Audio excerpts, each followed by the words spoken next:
Voici l'inimitable, l'incomparable et l'intraitable Doc Mayou avec José Arsenault. José Arsenault. Cette émission s'adresse à un public averti. Au réseau Cogeco, vous écoutez Doc Mayou et José. Doc Mayou et José Arsenault. Avec le Doc et José Arsenault.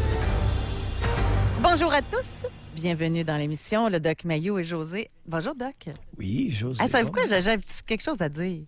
Ah oui? Je suis tellement contente d'être de retour. Pour de vrai, je me trouve tellement chanceuse de vivre ça. Tu sais, il y en a qui reviennent au travail puis ils sont pas contents, puis ça les remet en question. Il y en a beaucoup, quand ils sont en congé, ils se disent « Oh, ça me tente pas de retourner. Peut-être que j'aime pas ma job. Peut-être que je devrais regarder. » Moi, là, je vous le dis, là, ce matin, j'ai comme une bulle de bonheur. Je vous vois dans mon FaceTime, là. Je suis super contente, vraiment, d'être là. Donc, je voulais vous le partager. Aujourd'hui, c'est un sujet raide, là. Là, je me suis fait vraiment dire qu'on est revenu pour de vrai et que ce n'est pas une rumeur. Et je me suis laissée inspirer par Manon. Manon qui, hier, lors de l'émission, c'était quoi de neuf? Tu sais, qu'est-ce qui s'est passé dans votre temps des fêtes? Dans les dernières semaines, on va se mettre à jour. Puis, ce que j'aime, encore une fois, c'est que, bon, moi, je suis animatrice, mais vous êtes psychiatre. Fait que vous, on peut pas vous en passer. Ben, moins. En tout cas. On peut en passer, mais pas trop. Et là, elle dit, depuis que ma mère est décédée, j'ai choisi ma famille. Ce qui fait que plusieurs membres n'ont plus accès à mon entourage. Je me porte vraiment mieux et j'ai passé de belles fêtes. J'ai invité les gens que j'aime et je me suis déplacée aussi, mais seulement chez des gens que j'aime, des gens de cœur. C'est un beau message, vraiment. Extraordinaire. Mais vous avez accroché sur une petite affaire. Puis c'est de là qu'on part aujourd'hui pour faire notre sujet d'émission. C'est sur le fait, c'est le début, là, depuis que ma mère est décédée. Notre sujet d'aujourd'hui, et c'est là que ça fesse, là. Est-ce que la mort d'un proche vous a libéré et vous a permis de vous épanouir? J'ai rajouté 100%. Ben oui. Mais on peut commencer par être libéré puis s'épanouir plus tard, là. Il y a peut-être une transition entre les deux, là. Définitivement. C'est incroyable. Depuis que ma mère est décédée, j'ai choisi ma famille. On ne sait pas, on ne connaît pas l'âge de Manon. Hein? À peu près. C'est dur à dire. Bon, mettons 30-40, là. 30-40. J'ai choisi ma famille, donc elle réfère à ses enfants. C'est une femme qui est mère de famille, dont la mère l'empêchait de jouer son rôle de mère auprès de ses enfants. Ça va loin dans la réflexion. Ça, c'est ce que vous êtes capable de lire entre les lignes. Ben, depuis que ma mère est décédée, j'ai choisi ma famille. Donc, c'est la bonne femme qui empêchait Manon de se consacrer pleinement à son rôle de mère de famille et à entrer en relation avec des personnes avec qui elle était bien. C'est extrêmement sérieux. Puis ce matin, là, moi, je faisais la différence. Tu sais, j'en ai parlé ici à Québec, à Gatineau, avec Michel. Quand on pose cette question-là, puis, tu sais, même d'ailleurs, il y en a un qui a répondu là, exactement ce que je m'attendais. Parce que, est-ce que la mort d'un proche vous a libéré? Il y en a un qui dit, oui, mon cousin pédophile, il est mort, bon débarras. Tu sais, OK, c'est ça, on le comprend, là. Mais pour répondre à cette question-là, ça prend pas nécessairement une mère, un père, un frère, marâtre, tyran, batteur d'enfants.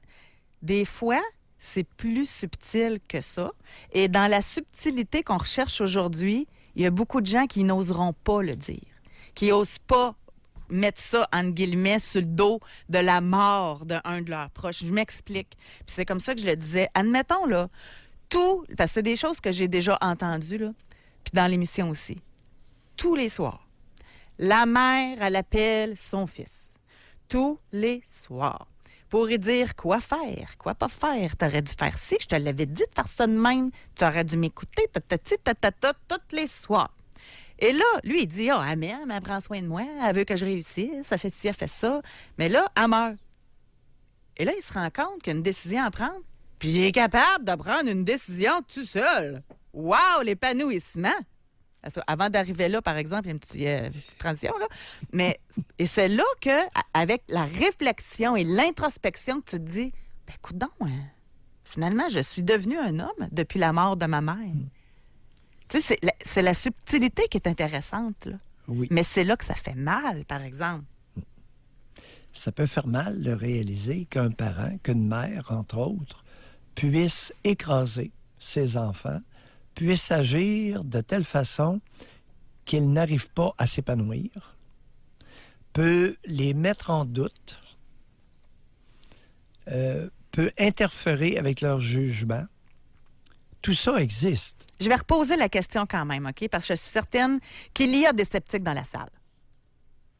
Ça se peut-tu que c'est inconscient, que la mère, elle veut vraiment prendre soin de son fils, puis qu'elle ne veut pas l'écraser, puis qu'elle veut, dans sa tête à elle, vraiment faire pour son bien? Non. Et c'est ça, hein, qui est... La dernière partie de ton affirmation, non. Elle ne veut pas faire ça pour son bien. Non. Elle veut faire ça pour son bien à elle. Pas à lui. Il y a beaucoup, beaucoup, beaucoup de mères à remettre en question au Québec.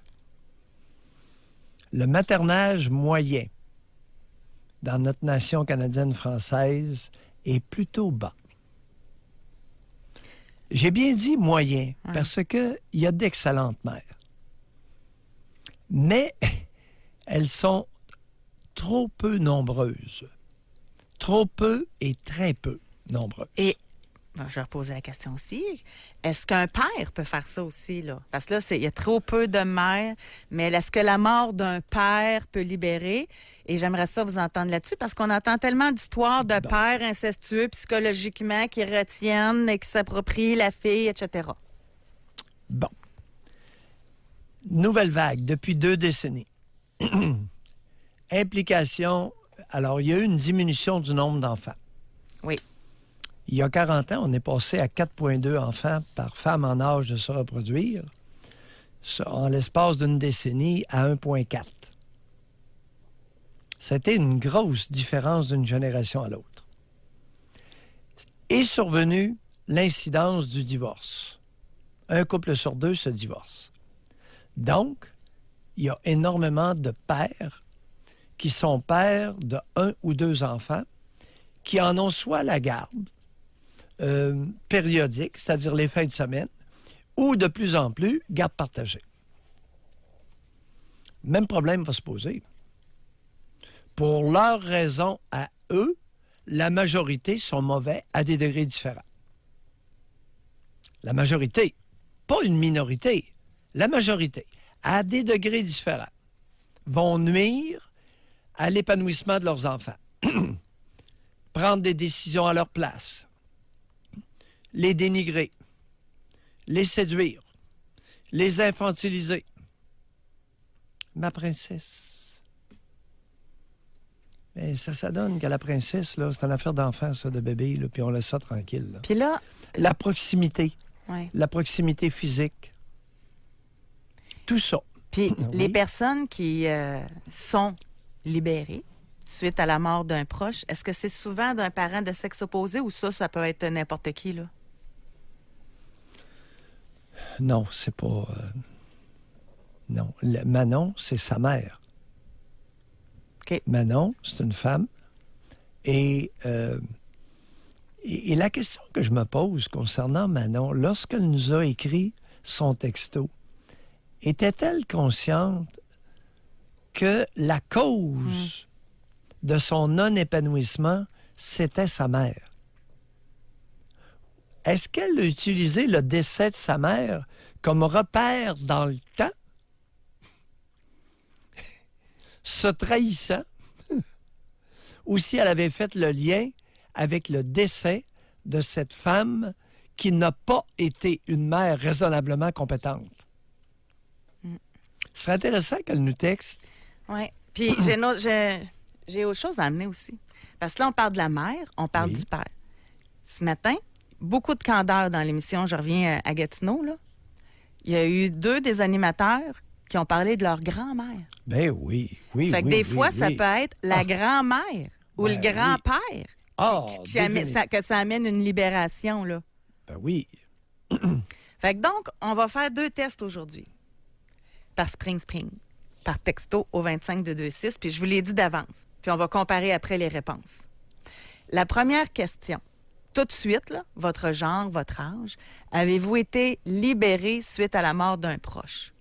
Mais on veut savoir c'est qui, là. C'est-tu votre mère, c'est votre père? Donnez-nous du jeu un peu, là, en quoi que ça vous a libéré.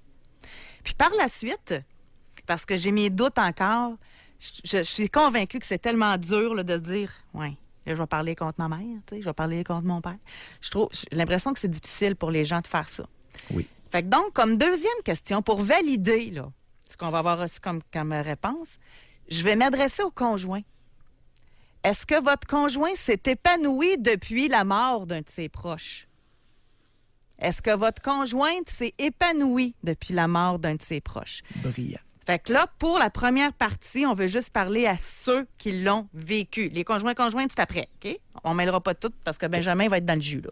Oui. Fait que là, on va comptabiliser les réponses maintenant au 25. Vous prenez votre téléphone, parce que plein de nouveaux auditeurs. Vous prenez votre téléphone dans texto, vous allez composer le 25226, puis là, vous allez écrire F si vous êtes une femme, H si vous êtes un homme, votre âge, et répondre à cette question.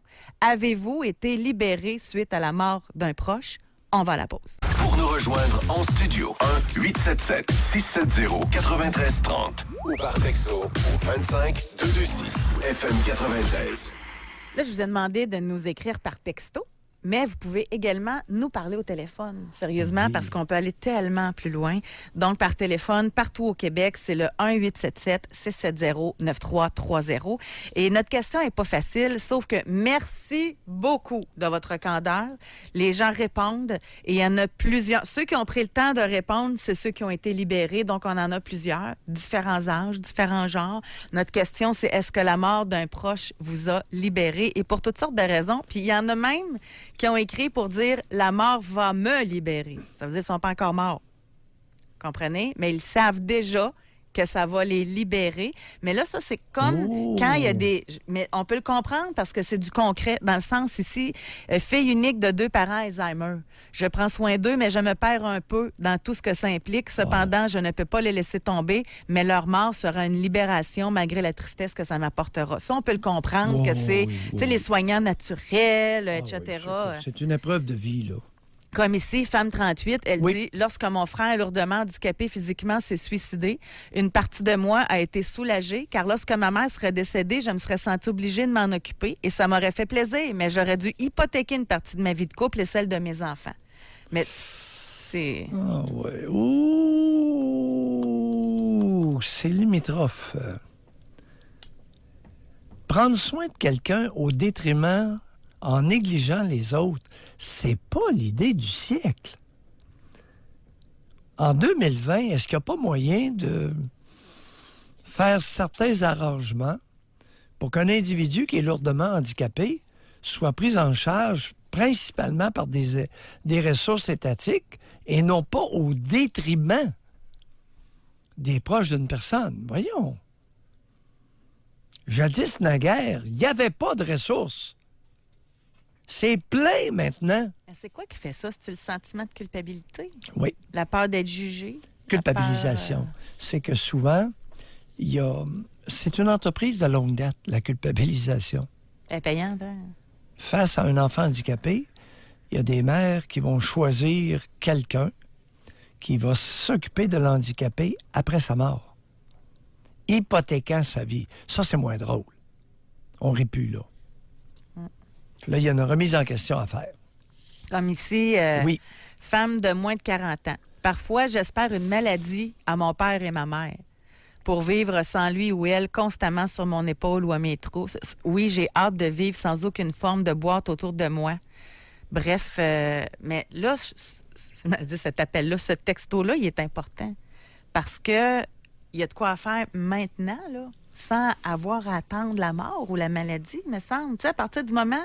Moi, je me dis que cette personne-là est sur la bonne piste, là. Elle le sait qu'elle est coincée, là. Fait qu'on fait quoi maintenant, à part que d'attendre la mort? Je suis consulté régulièrement là-dessus. Alors, madame, appelez-nous. On pourrait vous écouter. Et il y a beaucoup de cas par cas. Je peux pas arriver avec une liste. Tu sais, une liste d'épiceries de réponses, là, toute faite. C'est vraiment du cas par cas. Ça dépend des personnes, ça dépend des situations, ça dépend du montant de l'héritage. Vous amenez tout le temps ça. Mais j'ai envie d'élargir l'émission en passant. Mais c'est très délicat, là. Parce que si la personne n'est pas morte spéciale, là, mais si vous vous sentez aussi dans une situation comme ça, que de votre vivant, vous êtes capable de dire qu'à la mort de votre père ou votre mère, vous allez vous sentir libéré, ça veut dire que là, vous êtes pogné. Oui. Fait que si vous voulez en jaser pour vous libérer là, pourquoi attendre, là? Il y en a qui meurent vieux, là, en passant. De plus en plus. Bon, fait que si vous voulez vivre épanoui là, au lieu dans 10, 15, 20 ans, là, puis à la limite perdre votre conjoint, ben ça pourrait être le fun de vous entendre puis que vous profitiez de la tribune pour comprendre des choses, là. C'est une raison de consultation assez fréquente, cette problématique-là que tu viens de décrire. Beaucoup de monde, particulièrement des femmes, beaucoup de femmes pognées avec leurs parents plus ou moins nauséabonds. Il y en a un autre encore. Sérieusement, là. Regardez, Oui. homme 29. Ma mère est pas morte, mais je sens que lorsqu'elle partira, un gros poids me sera libéré, le boulet sera enfin détaché de ma jambe. Non, on touche de quoi, là, ce matin? Oui. Puis, savez-vous beaucoup, quoi? oui. Les deux thèmes m'intéressent ce matin. Parce qu'un coup que la personne est décédée, OK, c'est plus facile peut-être de se libérer, mais ceux qui sont dans là, moi, je veux la faire pour vous, l'émission aujourd'hui. Oui. Je pensais pas. J'avais pas allumé à cette... Moi, je pensais qu'il y avait plusieurs personnes qui le réalisaient un coup que la personne était décédée. Mais il y en a qui sont dedans puis qu'ils savent qu'ils sont dedans. Là. De plus en plus, il y a des jeunes adultes qui réalisent que leurs parents sont nocifs, voire même toxiques, empoisonnants, boulets. Fait qu'on a Yves là, qui nous parle. Il est au téléphone. Il vient de Sherbrooke. Bonjour, Yves. Oui. Oui, bonjour. Bonjour, Yves. Moi, il y a 20 ans, j'ai compris que ma vie était menée par mon paternel. Et puis, pour éviter de prendre la décision d'attendre sa mort ou de la souhaiter, je suis parti. J'ai coupé les liens 100%. Oui. En quoi qu'elle était menée par votre paternel, concrètement? Donnez-nous Ben, des il vivait exemples. tout simplement une deuxième vie avec mon corps. Il décidait tout. Donnez-nous des exemples. Convainquez-nous. Donnez-nous des exemples, c'est facile. Il montait ma mère contre moi pour pouvoir me faire décider des choses. Moi, quand j'ai eu 17 ans pour commencer, si on retourne dans le temps un peu, j'ai quitté la famille pour 5 ans parce que je trouvais ça difficile de vivre. J'étais le mouton noir. Tout ce que je faisais était négatif.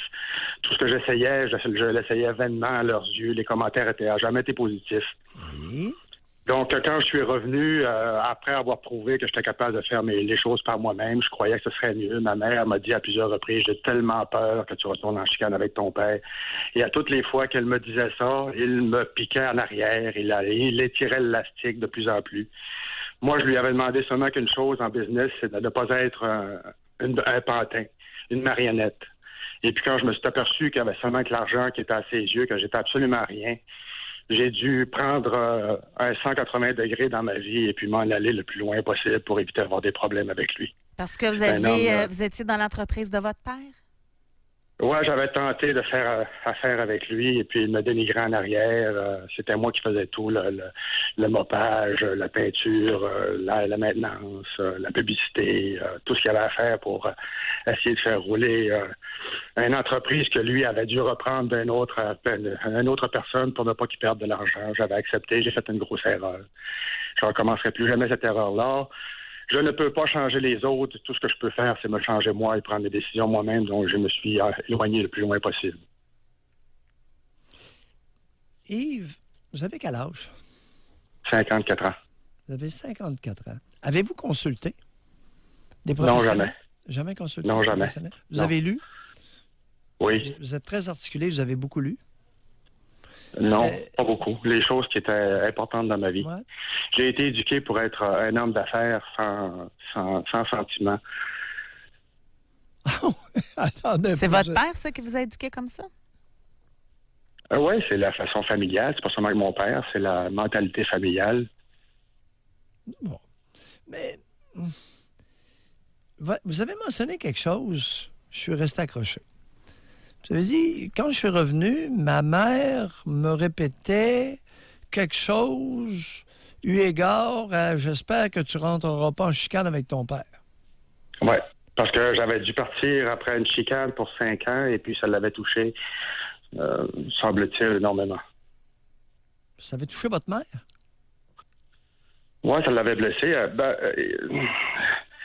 Je crois que ma mère est une femme qui est sur Terre pour gagner son ciel. Donc, elle joue à la martyre pour pouvoir se procurer une place assise à côté du bon Dieu.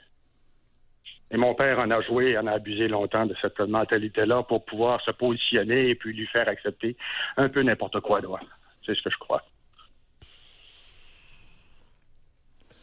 Pas sûr que j'aurais la même lecture de vos géniteurs que celle que vous nous présentez. Ah, j'ai une lecture qui est très, très noire, très négative. Ouais, et depuis que je suis parti, je pas peux noire m'épanouir. négative, inexact. Inexact, vous croyez?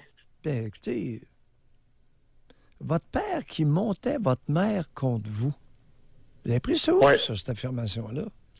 Ben, c'est ce que j'ai senti lorsque venaient les discussions. Le tout avait été discuté entre eux à l'avance. Et puis, elle acquiesçait. La lettre, c'était elle qui l'écrivait. Ça n'a jamais été lui qui a écrit les choses. Il n'écrivait jamais rien. Et là, lui, il faisait faire. Ah! Lequel qui faisait la lettre? Ma mère. Tout à fait par hasard. Pas rien qu'une fois, là, c'est arrivé à plusieurs reprises. Les commentaires venaient de ma mère, mais la discussion que j'avais eue au préalable avec mon père... Quel était l'intérêt de votre mère? Yves, on va arrêter le tatillonnage, là. Quel était l'intérêt de votre mère de vous craquer, de créer une bisbille, une tension entre vous et votre père? Elle ne créait pas de bisbille. C'est lui qui créait la bisbille. Pas sûr de ça. Alors, je vous suggérerais de contempler dorénavant l'inverse de ce que vous avez cru jusqu'à maintenant. Bye, Yves! Bonne journée. Bonne réflexion. Ça doit pas être évident. T'appelles, t'es sûr d'une affaire, puis tu raccroches, puis là, t'es tout mêlé. Ça doit pas être simple. Imagine-toi donc que c'est la victime qui écrit la lettre, parce que le bonhomme n'est pas capable. On peut-tu convenir que le ton de la lettre, c'est elle qui va le déterminer? En tout cas, elle est complice tout au moins, là. Complice ou instigatrice? On va à la pause là-dessus, Doc. Là, on a eu vraiment beaucoup d'histoires concernant des gens qui se sont sentis libérés suite à la mort d'un proche. Oui. Là, tel qu'annoncé en début d'émission, j'aimerais parler aux conjoints, aux conjointes. Est-ce que vous avez vu un changement d'épanouissement de votre conjoint ou conjointe suite au décès de leurs proches? Et on veut vous parler au téléphone. Et même si vous le vivez maintenant, là, que votre parent, votre père, votre mère, votre grand-père, etc., même s'ils sont... Pour nous rejoindre en studio, 1-877-670-9330 ou par texto au 25-226 FM 93.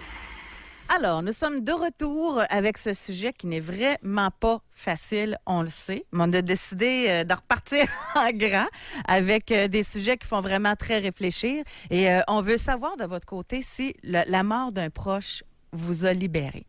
Puis là, on ouvre la discussion aux vivants.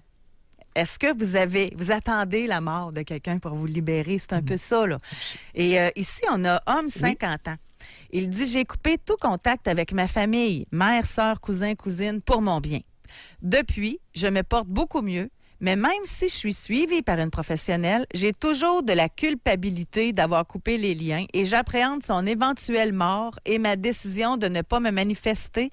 Mais une fois le décès passé, je m'imagine de pouvoir passer à autre chose. » Ça, la culpabilité, on l'a dit en début d'émission, ça peut être très fort. Il y a un problème. Quel est le problème dans la présentation que tu viens de nous faire? C'est un homme de 50 ans qui nous dit qu'il a coupé tout lien avec sa mère, ses sœurs, sa cousine, et il est accompagné par une professionnelle. Oui. Pas d'homme là-dedans? Comment tu peux devenir un homme avec une gang de femmes? Mais il a dit cousin en passant. Là. Il a dit mère, sœur, cousin, cousine. Là. Ah, cousin. OK. Oui. Cousin, cousine. Oui. Pas de père? Pas d'oncle? Pas de grand-père? Où sont les hommes, les cousins? Une professionnelle? Où sont les hommes dans la vie de ce type-là? Est-ce qu'une mère peut faire de son fils un homme adulte et viril. Mais mettons qu'on revient Est-ce qu'une professionnelle- pourquoi, là. Ben là, une professionnelle, donc. Les psychologues femmes devraient traiter juste des femmes? Je me pose une question. Est-ce qu'une femme qui est professionnelle peut faire d'un homme qui n'est pas masculin et qui n'est pas viril un individu adulte, masculin et viril? Est-ce Mais- qu'elle peut l'accompagner là-dedans? Mais je revire ça de bord, là. Est-ce qu'un psychologue peut faire ça, un psychologue masculin? Faire d'un homme peu viril un homme mature et adulte, là. En un an de psychothérapie. Tu deviens un homme, là. Ce sont des questions que je me pose. Mais admettons qu'on y répond, là, puisque j'ai pris le temps d'écrire. La culpabilité, là, parce que ça, c'est des choses qu'on entend aussi, là. Lors du décès de quelqu'un, la culpabilité fait surface. J'aurais dû réparer les affaires. Oui, J'aurais mais dû peut-être essayer d'arranger les choses. Bon, la culpabilité est genrée. La culpabilité est beaucoup plus fréquente chez les femmes que chez les hommes, à mon humble avis. C'est une caractéristique davantage féminine. Le gars, il a 50 ans. Puis il y a une caractéristique féminine en lui qui semble incrustée profondément. Incrustée profondément parce qu'il a baigné dans un milieu féminin, principalement. Puis il baigne encore. Est-ce que le fait de s'éloigner de femmes fait d'un homme quelqu'un qui va être plus masculin, adulte et viril? Non. C'est pas suffisant. C'est pas suffisant. Fait que dans son cas, à lui, ce qui l'aiderait davantage, c'est de s'entourer d'hommes, de modèles d'hommes. Présence. Pas des modèles, présence. Est-ce qu'il y a autour de lui des hommes qui sont relativement adultes et masculins? Ici, on a femme 50 ans qui a répondu à notre deuxième question Spring. Oui.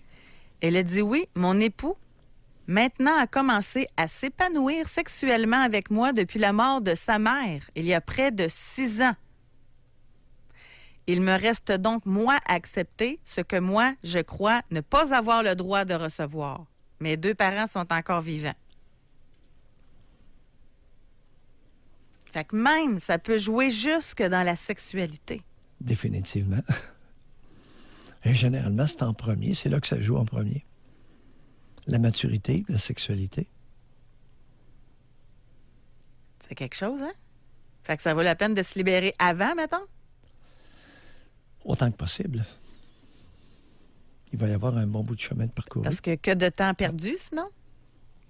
Ton père, il meurt à 80, t'en as 60, t'aurais aimé ça t'épanouir à 40, mettons? Oui, exact. C'est pour ça qu'on en parle. On a ici Femme 40. Tout tournait autour de la religion. Son but ultime dans la vie était de sauver mon âme. J'étais prise dans une prison invisible qui m'étouffait. Elle est décédée il y a 4 ans et j'ai pas eu de peine. Maintenant, je suis épanouie et libre. Chère auditrice, qu'y avait-il dans votre âme qui méritait tant d'être sauvé? Appelez-nous ou répondez, si possible, à la question. Qu'est-ce qu'il y avait dans votre âme qui tracassait autant la vieille? Je suggère pas de réponse. J'ai hâte de lire. Il y a un jeune homme, lui, on élargit encore plus, là, mais lui, ça prouve qu'il le fait à sa façon. Il dit que lui, à l'âge de 19 ans, c'est là qu'il s'est libéré en quittant le nid familial. Cette coupure-là, lui, c'est là qu'il l'a faite. Mais il me semble qu'il manque... Il était chanceux, je trouve. Parce que des fois, même la distance, ça fait pas... Question que je me pose. Tu viens de mentionner, en quittant le nid familial, est-ce que la famille a été un nid pour lui? Ou un attrape-nigo? Ou un piège? Une souricière? Il y a beaucoup de familles qui ne sont rien d'autre que des souricières. Tu sais, le petit gugus pour attraper les souris, là. Une souricière. Puis je parle au sens strict, là. Pas un nid, une souricière. Femme 34. À la mort de mes parents, je serai libérée également. Ma mère, une éternelle adolescente, aucunement capable de gérer son argent, toujours en train de m'emprunter, me raconte toujours ses problèmes. Je dois constamment la raisonner. C'est lourd pour moi et mon conjoint, plate à dire, mais je dois être non seulement la mère de mes 3 enfants, mais de 4.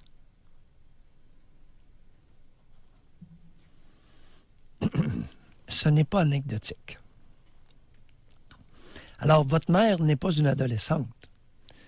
Votre mère est une personne irresponsable avec l'argent. Les adolescents ne gaspillent pas leur argent nécessairement et beaucoup sont capables d'économiser puis de comprendre l'importance du fonctionnement de l'argent. Alors, votre mère n'est pas une adolescente. C'est une personne qui a des traits de caractère mal adaptatifs. Mais dans un cas comme ça, là, tu fais quoi? Tu sais, c'est ta mère, là. Là, t'appelles, elle est encore dans le trouble. Il faut que tu y prêtes de l'argent encore, là. Tu sais, t'as laisses-tu tomber? Tu lui dis-tu, organise-toi? J'en ai des patients. Patient qui est sur l'aide sociale, sa mère l'appelle pour y emprunter un 20 ou un 40. La réponse, c'est non. Je ne l'ai pas. Elle est mère de 3 enfants. Je n'ai pas l'argent pour t'emprunter. C'est ça, être adulte. Puis tu réponds une fois sur 2 au téléphone quand elle appelle? Avec les afficheurs et les répondeurs, quand une femme est mère de 3 enfants, Josée, elle est très occupée. Puis c'est vrai, le pire. Elle est très C'est occupée. très vrai. Elle est très occupée et elle n'a pas d'argent à prêter. Mais j'aimerais ça avoir plus de détails. J'aimerais ça parler à cette personne-là, celle qui vient de nous écrire. Seriez-vous capable de le faire? Êtes-vous capable de dire non? Homme 50 Parce que ans. là, le problème avec cette dame-là, là, Oui. qui a 34 ans, c'est qu'elle a 3 enfants. Elle a 3 enfants qui la voient faire avec sa mère. Elle a 3 enfants qui voient un très mauvais exemple. Et un des 3 pourrait éventuellement avoir suffisamment de jugement pour lui dire « Maman, je ne suis pas d'accord avec ce que tu fais avec grand-maman. » Madame, vous allez répondre quoi à votre enfant? Le faire taire? Lorsqu'il va vous désapprouver ou vous critiquer? Tu m'as refusé un nouveau saut d'hiver, puis tu as prêté de l'argent à grand-maman, je t'ai entendu au téléphone.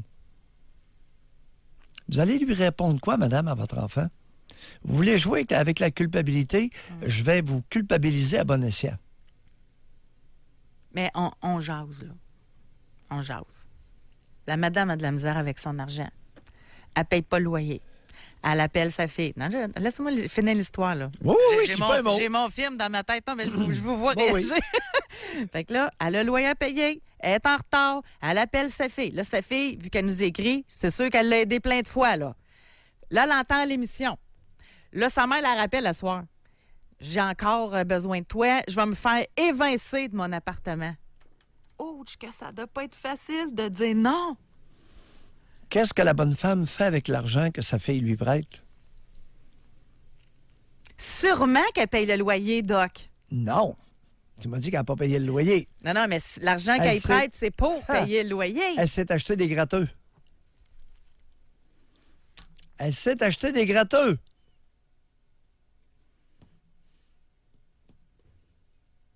Lorsqu'elle aura été foutue dehors, parce qu'elle n'a pas payé son loyer, là, elle va être domptée, la bonne femme. Tu peux être sûr que les gratteux, elle va les laisser tranquilles. Elle va aller où?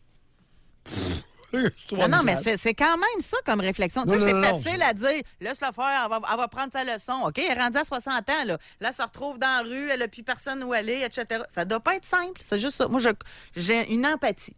Je peux te dire que ça ne doit pas être facile. Zéro sympathie pour les gratteux. Zéro. Ben oui, elle gaspille son argent avec les gars. Hey, c'est fréquent. Que c'est ça. Je suis confronté à ça. Ça peut être de l'alcool, ça peut être de la drogue, ça peut être à 60 du magasinage. La principale raison, pour ceux qui n'ont pas d'argent, dans cette catégorie, pour les femmes qui manquent d'argent dans cette catégorie d'âge-là, c'est les gratteux. En tout cas, j'aimerais ça avoir un retour, là, OK? De cette dame qui vient de nous écrire. J'aimerais vraiment ça. Bien sûr, lorsqu'elle va avoir été mise dehors en plein hiver, lorsqu'elle va avoir été expulsée, elle va y penser 2 fois avant de gratter. Il y a quelqu'un qui dit que la fille, elle, aille elle-même payer le loyer pour la mère pour la dernière fois. Mais c'est parce qu'il va tout le temps y avoir une prochaine fois aussi. Non, cher auditeur. Écoutez, non, je désapprouve. Non, on n'infantilise pas ses parents comme ça. Alors, regardez, c'est ça. Alimentez-moi, là. Femme 31.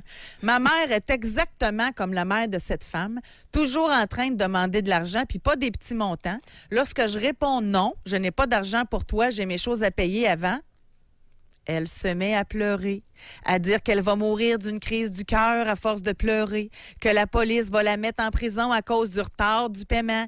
Toutes les raisons et méthodes sont bonnes pour essayer d'en avoir. Ma tête en peut plus, surtout lorsque l'on sait que c'est une gambler. Mayou, il invente des affaires, Mayou. Ah, que c'est triste! Hein? Vous savez, sur le téléphone, là, il y a un piton. Il y a un petit piton sur le téléphone, n'est-ce pas? Ah, que c'est triste. Qui vous permet de raccrocher. Fait que les jérémiades là, de bonnes femmes de 60 ans qui sont gambleuses, là, vous pesez sur le piton raccroché. Terminé. Donc, après 3 fois, elle va comprendre. On va aller à la pause. Au retour, on poursuit avec nos auditeurs, puis on s'en va à Kamouraska au retour de la pause. On n'en parle pas beaucoup de ça, les gratteuses, hein? Non, mais on pourrait le faire. Mon calepin, là, il reste juste à être rempli, là. OK? On va en faire des sujets. C'était les gars qui étaient des gambleurs. C'était les hommes, c'est un vice masculin, ça. On a voulu l'égalité. On l'a. Au réseau Cogeco, Vous écoutez Doc Mayou et José Arsenault. cette émission s'adresse à un public averti. Jusqu'à 11h, vous écoutez Doc Mayou et José Arsenault. Avec le Doc et José Arsenault. Bon, alors, on a une dame qui vient de dire, vous venez de lire mon texto de gambler et je vous avise que lorsque je ne réponds pas, raccroche à le téléphone aux 5 minutes ou débarque chez moi jusqu'à ce que je cède pour l'argent, elle ose me dire, emprunte un prêt sur crédit pour moi, s'il vous plaît. Ça lâche pas. Ceux qui viennent de joindre à nous, là, on vient de faire une pause, c'est qu'on a une dame, elle... Notre sujet de base, on va recommencer du début. Notre sujet de base, est-ce que la mort d'un proche vous a libéré? Mais là, on est plus rendu dans le fait que plein de gens qui se rendent compte qu'ils ont hâte à la mort d'un proche pour être libérés. Alors, que fait-on pour se libérer tout de suite? C'est ça, aujourd'hui, notre objectif. Et là, on a une dame qui appelle, puis qui écrit. Puis elle dit, moi, ma mère, c'est un fardeau. Elle m'appelle tout le temps pour m'emprunter de l'argent, puis fait que ça devient tannant. Et vous dites, arrêtez d'y en donner, c'est non. Moi, ma crainte, c'est que je me dis, elle va se retrouver dans la rue. Puis là, vous avez osé dire que c'était sûrement une acheteuse de gratteux et une autre auditrice de réécrire pour dire, je vis la même affaire et ma mère est une gambleuse. Puis c'est elle que je viens de lire. Fait qu'on fait quoi avec ça? C'est pas simple. Oui. Ben oui, vu de l'extérieur, ben oui, tu non, cloches. pour une fois, il y a une problématique qui est relativement simple. Alors, pourquoi croyez-vous, mesdames, que vous avez un registre vocal? Vous pouvez parler pas fort. Vous pouvez parler affectueusement. Vous pouvez parler beaucoup plus fort et vous pouvez même crier. Imaginez-vous donc que vous pouvez même sacrer. C'est vil, hein, n'est-ce pas? Vous avez un registre d'expression à utiliser avec la bonne femme à bon escient. Elle débarque, vous lui indiquez la porte et sur un ton qui est clair et convaincant. Sinon, vous allez vous chercher une interdiction de contact. On va y régler les problèmes un matin. Ben oui, mais non, c'est pas vrai que vous allez respect. endurer ça pendant 15 ans. Mais en tout respect, là. Tu sais, déjà de dire non. Déjà, OK, hey, j'ai une petite question spring pour valider ma pensée. 25-226, êtes-vous capable de dire non à vos parents? Juste ça. OK. Juste ça. OK? Êtes-vous capable de dire non à vos parents? Vos parents, ça n'existe pas. Êtes-vous capable de dire non à votre mère ou à votre père? OK? Juste ça, là, vite de même. Ça prend pas de temps, là. Femme 38, oui. Femme 39, non. Ah, OK? Juste ça, là. Un petit vite, là.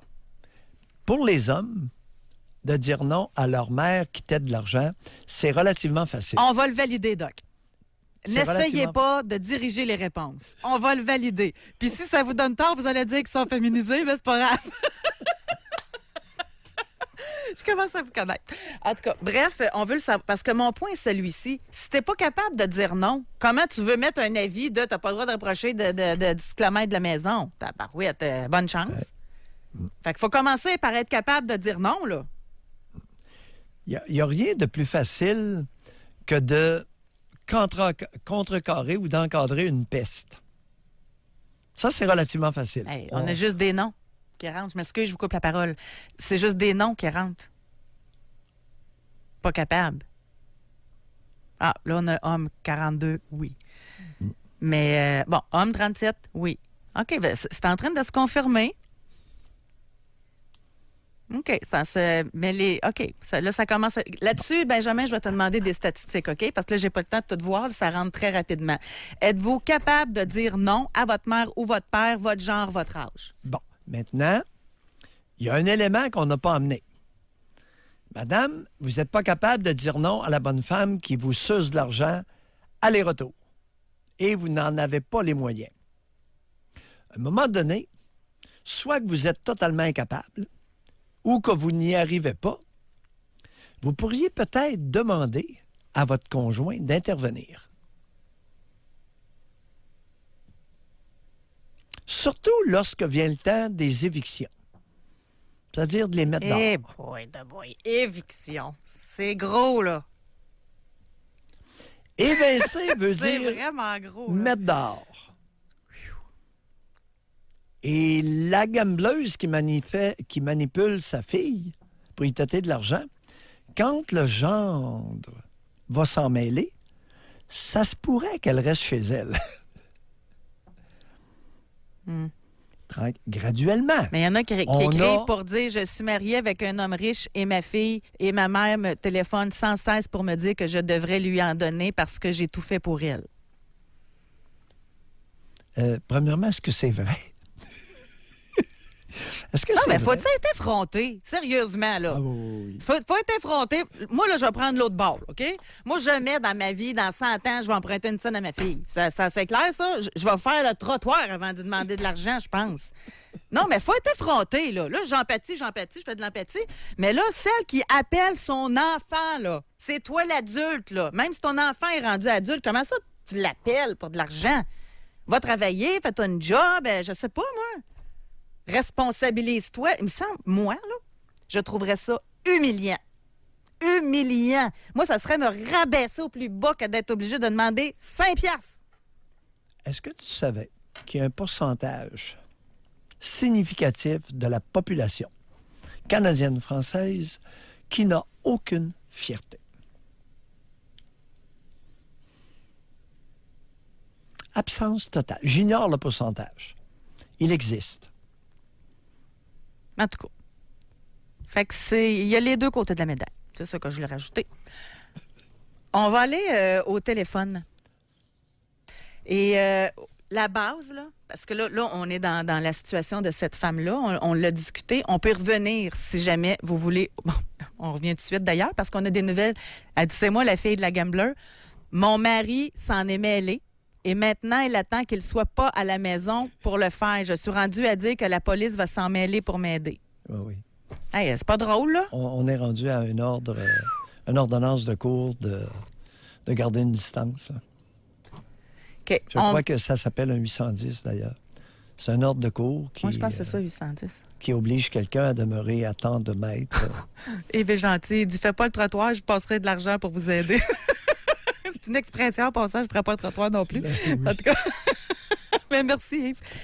On va parler avec Denis qui nous appelle de Kamouraska. Bonjour, Denis. Bonjour, ça va bien? On vous Denis. écoute.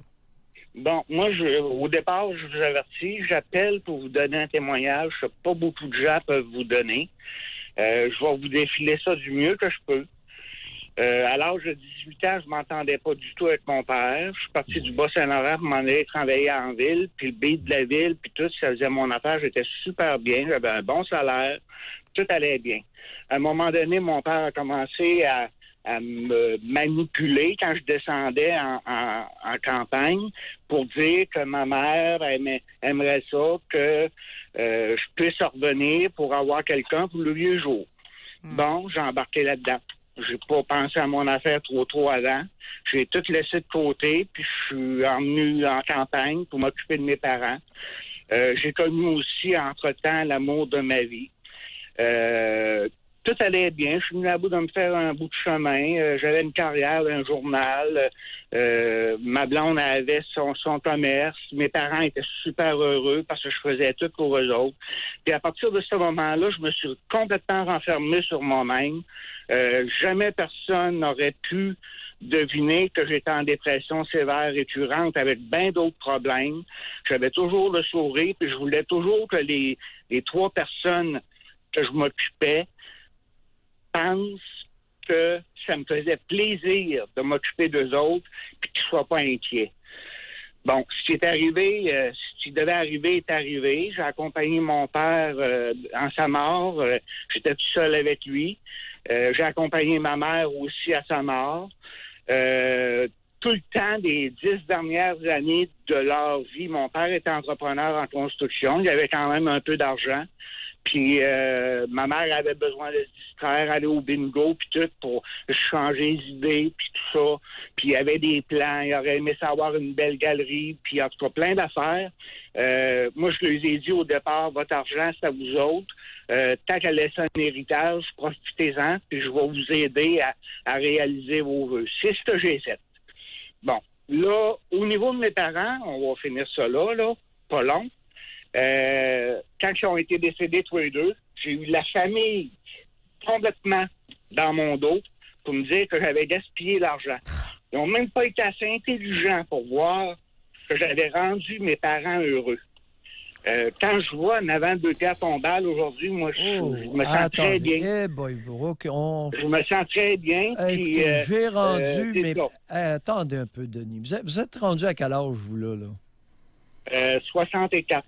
Ouais, c'est pas fort. Là. On est dans le pas fort, mon Denis. Là. J'ai rendu mes parents heureux. Oui. Vous vous êtes donné un grand rôle. Oui, je me suis donné un grand rôle. Avez-vous eu des difficultés? Qu'est-ce qui vous a empêché vraiment de vous épanouir quand vous étiez plus jeune? Je me suis épanoui. Quand je suis sorti en ville, je me suis épanoui. Mais quand vous êtes revenu, là... J'ai fait de la course automobile, j'avais des zones en masse, on faisait la fête, j'avais mes cousins, puis tout, je me suis épanoui. Mais pourquoi, à votre retour, vous avez cessé ça, votre épanouissement, pour eux autres? Je ne sais pas, c'est les sentiments qui sont venus me chercher. Bon, intérieurement, moi-même, personnellement, je suis un maudit bon gars, j'ai de la misère à dire non. Bon, okay? non, arrêtez là. Ah ben là, regardez, si vous voulez m'embarquer là-dedans, laissez-moi finir. OK? Je l'ai fait parce que je voulais le faire. Puis les conséquences de ça, tout ce que je peux dire, c'est aux gens, avant de s'embarquer dans des histoires, de s'occuper des personnes alentour d'eux autres, ils pensent à 2 fois. OK. Là, maintenant, Denis, ma conjointe, malheureusement, a eu la sclérose en plaques. Denis, oui? Juste vous rappeler qu'ici, on échange. Là, le Doc essaie de parler, puis il peut pas. Puis c'est l'émission du Doc, là. OK. J'écoute. Je suis un maudit bon gars. Est-ce qu'il est possible qu'on pourrait utiliser le mot « bonasse »? Oui. Totalement. Et vous venez donner des leçons de vie. Je ne veux pas donner de leçons de vie. Au contraire, le message que je veux laisser dans tout ça, là, c'est que les gens qui sont trop sensibles, qui sont bonasses, comme moi je l'étais, avant de s'embarquer dans des histoires comme ça, d'y penser à 2 fois. OK? Denis, sans vous, là, on n'aurait pas été capable d'arriver à cette conclusion-là. Oui, mais j'ai pas fini, là. OK? Et je sais que vous n'avez pas fini. C'est sûr que j'ai plus de famille. Ma conjointe a attrapé la sclérose en plaques. Elle avait son commerce. Moi, j'avais ma carrière. Tout allait bien. Bon. À un moment donné, ça s'est vraiment dégradé. Denis, ça s'est dégradé. Savez-vous pourquoi vous êtes retourné dans le bas du fleuve? Bon, vous dire sincèrement, là, ça fait 1 an et demi qu'elle est décédée, ma conjointe. J'ai commencé à... Denis, vous avez bien fait de retourner dans le bas du fleuve. Bye. Non. Le problème est là. Non, mais... Non. C'est assez, là. C'est assez. Mais pour qu'on comprenne, là, il est où le problème? Alors, écoute. Que vous voyez-vous, là? Il n'est pas capable d'échanger. Il n'était pas socialisé. Il est allé vivre en ville. Il a bien réussi au niveau travail, mais il n'a aucune habileté interpersonnelle. Il ne s'est pas entré en relation. Fait qu'il est retourné torcher ses parents. Puis c'est bien correct. Au moins, il s'est valorisé avec ça. Mais seulement à l'entendre parler, là, il n'y a aucune habileté interpersonnelle. 0 bonne barre. Il est 10h30, on doit aller à la pause, mais au retour, on en a une que tout essayé, là. Dans ce que vous avez dit tantôt avec sa mère qui demandait tout le temps de l'argent. Là, on se dirige vers ça, là. Mais elle a tout essayé, là. Sacré, elle a pris de l'argent sur sa carte de crédit pour lui donner. Je vous donne la suite et également le résultat de tout ça. Pour nous rejoindre en studio, 1-877-670-9330 ou par texto au 25226 FM 93. Donc, je vous disais que nous avions reçu un texto, mais juste avant, on a demandé une question Spring qui est très simple, OK? Vraiment. Je voulais savoir, est-ce que pour vous, vous êtes capable de dire non? Avez-vous déjà été capable de dire non à un de vos parents?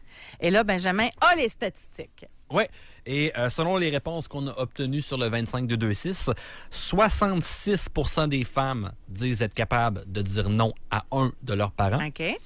Et c'est une proportion qui monte à 73 % chez les hommes. OK. Alors, ma question maintenant, c'est, au 25226, à quoi vous avez dit non? Et c'est quand la dernière fois? OK, juste pour avoir une petite idée. Parce que je pense que c'est facile à dire, mais que quand tu es devant une situation, c'est différent. Donc, tous ceux qui ont répondu oui, là, c'était dans quel contexte? À quoi avez-vous dit non? OK? Très bien. Bon, alors, on en a une qui vient d'écrire, femme, 56 ans. Elle dit « J'ai tout essayé. Utiliser le registre du doc. J'ai crié, j'ai sacré parce qu'elle m'a poussé à bout. J'ai même pris de l'argent sur ma carte de crédit pour lui donner cet été. Elle m'a par la culpabilité. Quand j'ai pris une distance, elle s'est mise à me dénigrer sur Facebook Messenger à qui veut l'entendre. Je suis la maudite méchante qui maltraite la pauvre vieille. Tout le monde m'haït à cause d'elle. C'est la pire menteuse, voleuse, manipulatrice, hypocrite que la terre ait portée. Elle fait la victime et tout le monde la croit. Moi, je passe pour la maudite vache. Chez elle, elle a des photos de tous les membres de la famille sur son buffet, sauf la mienne. Je ressens de la rage, de la haine souvent envers elle. Elle a 76 ans. Madame, courage, ça achève. Elle a 76, dans quelques années, ça va être terminé. Oui, ça peut aller jusque-là. Alors, mesdames, ce matin, nous sommes confrontés à une réalité. La méchanceté est équitablement répartie entre les deux genres. On va au téléphone. On s'en va à la Naudière. On va parler avec Christine. Bonjour. Oui, bonjour. Christine. Très contente de vous parler, à vous deux. Merci. Ben, c'est ça. Moi, comme j'ai dit tantôt, là, j'ai oublié le nom là, de... Benjamin? Oui, c'est ça. C'est ça. Fait que moi, j'ai pas attendu que mes parents meurent. J'ai coupé les liens avant. Et puis, là, j'ai 54 ans. Ça va faire presque 2 ans. Ben, 1 an et demi, 2 ans. Puis, je suis en train de vivre les plus belles années de ma vie. Alors, voilà. Racontez ben, sur je quel raconte. point. Ben, c'est que je suis en train de me découvrir. Je suis en train de découvrir que finalement, je suis intelligente, j'ai plein de talents, j'ai du jugement. Fait que c'est ça. Puis, ben, avant, j'avais pas confiance en moi, je croyais pas en moi, je croyais tout le temps que tout ce que je faisais, c'était pas correct. Je vivais comme... En fait, c'est comme je dirais même une sensation physique qui est partie, comme une genre d'anxiété que j'avais. Un genre d'anxiété que tu sais pas pourquoi. Tu nais, tu vis, t'es anxieux, puis t'as pas la foi en demain. Je sais pas trop. Puis, en fait, c'est que J'aurais comme une question pour Dr Mailloux par rapport à ça. Depuis tantôt, j'écoute les auditeurs. Puis là, moi, j'ai essayé de comprendre avant de couper les liens. J'ai pas fait ça de même, là. C'était un cheminement, là. Est-ce que j'ai le droit de penser qu'il y a des gens qui sont juste malveillants? Oui. Genre qu'il n'y a rien, quand ils font des actions qui semblent bienveillantes, en arrière de ça, il y a une malveillance. Il y a un but malveillant de manipuler, de dorer son image. C'est exactement ce que je viens de dire. C'est que la méchanceté est équitablement répartie entre les deux genres. Il y a des femmes méchantes, il y a des hommes méchants. Jusqu'à récemment, on savait que des hommes pouvaient être méchants, mais on prêtait toutes les vertus aux femmes. Alors qu'on a fait une erreur épouvantable. Maintenant, moi, j'en ai une pour vous, une question, Christine. Oui. Là, vous avez rompu les liens avec vos parents depuis 2 ans et vous découvrez des talents, des capacités, une intelligence, etc. Oui. Oui. Avez-vous fait le lien de cette découverte-là avec vos parents? Ben, en fait, il y a comme ça s'est fait comme un petit peu avant, puis je pense que c'est ça qui m'a permis de prendre confiance en moi et de me permettre de porter un jugement sur leur comportement. Puis moi, l'élément déclencheur... Attendez, oui, vous l'avez... Oui, allez-y. Jugement, perdez pas votre fil. Jugement sur leur comportement. Sur quel comportement? Autant des comportements autant anodins que graves. Allez-y. Mais, expliquez-nous, les auditeurs veulent vous entendre. L'élément déclencheur, là, c'était que j'ai eu un garçon, j'ai eu un enfant, et qui s'est avéré surdoué. Puis à force de l'observer, je me suis dit, crème, il me ressemble en tabarouette, hein? Puis lui, il est diagnostiqué, il a son gros papier, là, bon, gros QI, toute la kit. Puis en l'observant, je me suis dit, merde, ça se pourrait-tu que je sois pas pire brillante, moi aussi, puis j'ai commencé à prendre confiance en moi. Puis de toute façon, juste le fait d'être la mère de cet enfant-là, ça me donnait confiance en moi tellement que... En tout cas, ça flottait un petit peu mon ego, là, faut que je l'avoue, là. Bref, anyway. Là, je prends confiance en moi, j'élève mon enfant, tout va bien, il y a du monde qui me félicite, t'es une bonne mère, nanana. Plus gros succès à vie, élever mon enfant. Bon, ça me donne confiance en moi. Là, comme je vous dis, je me permets d'observer et de porter un esprit critique. Ce que peut-être je faisais avant, mais que j'osais pas aller au bout de ma pensée, ou bien même lorsque je l'exprimais, j'étais non encouragée par l'entourage. Christine? Parce que je découvre aussi que quand tu remets en question le comportement, mettons, de la personne qui est comme un peu, qui se montre comme le chef du petit clan, là, parce que chaque famille est comme un clan, là, à mon avis, les autres sont... Mettons que toi, t'es une de ces victimes, les autres sont un petit peu complices de ça. Fait que là, ils sont pas... Indéniablement, Christine. Maintenant, soyez plus clair. Plus clair, Quel comportement anodin ou grave chacun de vos parents a eu envers vous qui vous écrasait? Bon. Premièrement, ma mère... En fait, c'est ma mère et ma belle-mère que je considère des personnes très malveillantes. Ma mère, mariée avec mon père, se sépare quand j'ai 5 ans. Mon père s'en va et nous laisse avec notre mère, qui est une personne méchante, juste méchante. Heureusement que ma soeur était là, mais en tout cas, ma soeur mangeait des coups. C'est ma soeur qui faisait à manger, c'est ma soeur qui faisait le ménage. Ma mère était tout le temps, elle dormait tout le temps, ou elle sortait, ou bref, puis c'est ça. Puis tant qu'elle n'était pas de bonne humeur, elle fessait sur ma soeur, puis bon, bref. Mais là, je me rends compte que toute notre enfance, on rationalisait, parce que t'es un enfant, fait que là, tu l'excuses, tu sais, elle était malade, elle prenait des médicaments, blablabla. Bref, on est séparés de notre mère, mon père, il prend notre charge, et là, il se remarie avec la belle-mère. On dirait Blanche-Neige, là. On dirait l'histoire de Blanche-Neige. La belle-mère à Carriade, mais sauf qu'elle, elle camoufle ça dans des gants de velours. Genre de comportement. Puis ça, c'est le genre d'affaires que j'ai raconté à ma sœur, entre autres, et à d'autres personnes. Puis le monde me disait, hey, là, tout le monde me disait, t'exagères. OK? Quel âge je peux avoir? 4e année.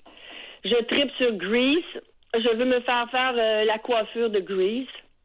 Je pars au salon de coiffure avec ma belle-mère et je ressors de là et j'ai une couple de garçons. Mais vous pouvez pas imaginer, là, le monde me disait même pas, t'es un garçon ou une fille? Il me disait, hey, petit gars. C'était la honte. C'était humiliant. Fait que ça, c'est des petits trucs de même, là, mais régulièrement, là. Fait que c'est ça. En voulez-vous d'autres? Non, On comprend. Fait que là, à un moment donné, c'est ça, c'est que là, je l'ai vu commencer à... Ben, au début, quand j'ai eu mon garçon, là, il était tout petit. C'était la période séduction, des trucs à grand déploiement, puis je suis donc une belle grand-mère, je m'exhibe avec mon petit-fils, Puis là, plus là, il devenait un enfant, plus il devenait comme un petit homme.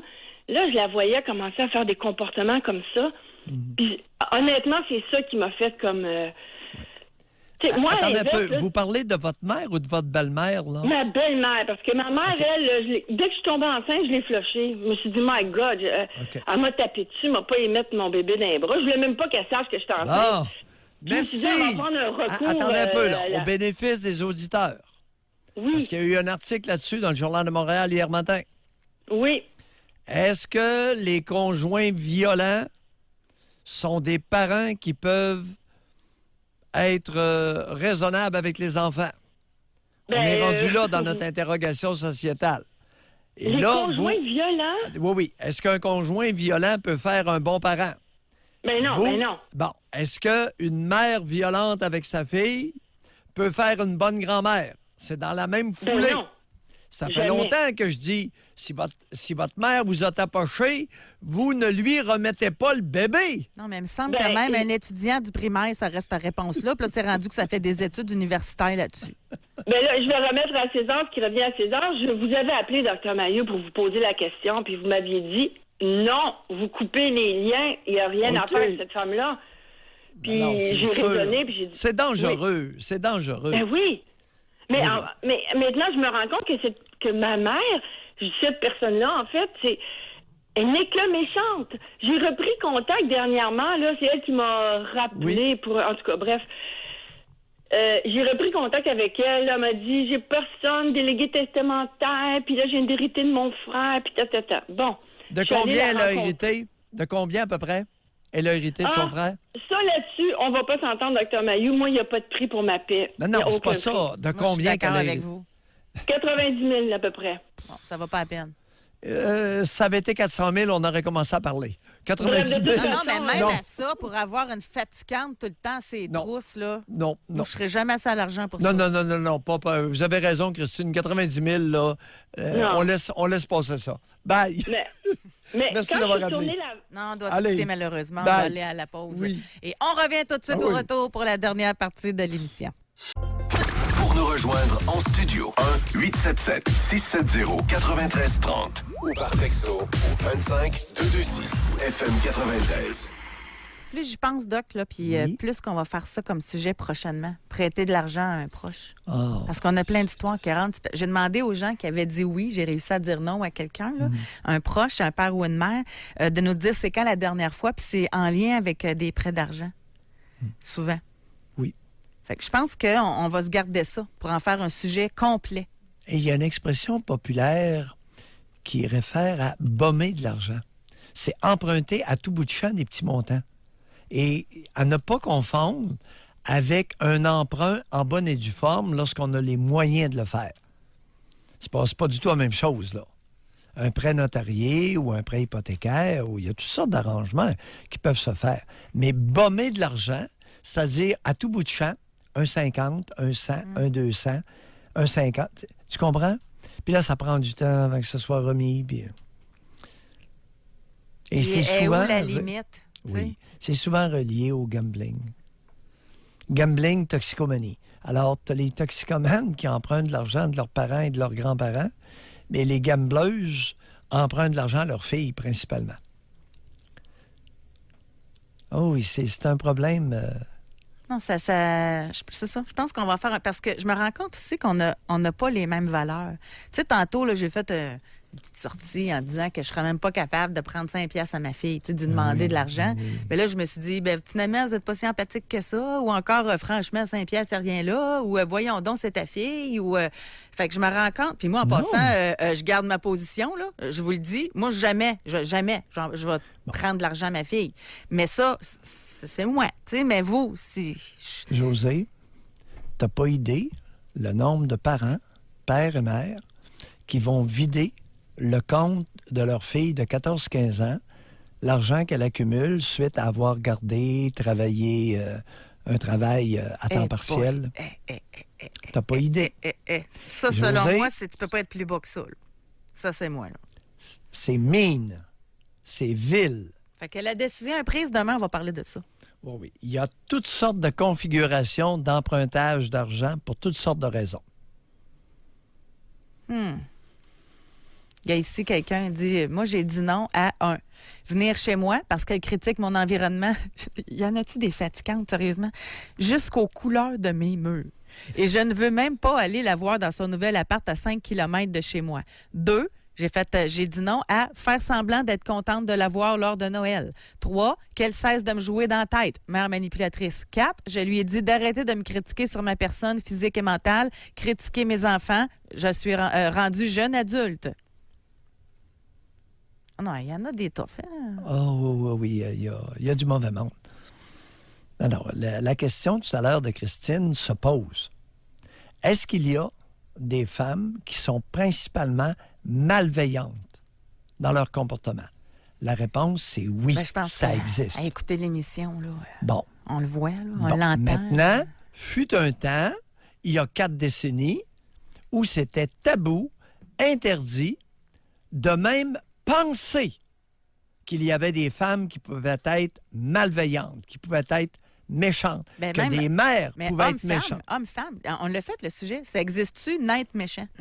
Ça existe, ça? Il y a des études Ben qui se oui. font là-dessus, Oui, là. oui, de plus en plus, oui, exact. Exact. Il y a du monde intrinsèquement, fondamentalement méchant. Malveillant, mal intentionné. Alors, tu as des méchants qui vont le faire gratuitement. C'était quoi, 3 C'était ça, la Oui, statistique? les personnalités antisociales. Ouais. Maintenant, il y a beaucoup de parents malveillants, mal intentionnés avec leurs enfants, particulièrement et souvent uniquement avec leurs enfants. J'ai vu ça régulièrement. Il y a des parents qui se permettent de s'approprier « t'es à moi » et ça me permet d'être méchant ou d'être malveillant avec toi. Il y en a une, elle vient d'écrire, elle dit ma sœur est jamais capable de me dire quoi que ce soit de gentil. On vient de se construire notre maison de nos bras, moi puis mon conjoint.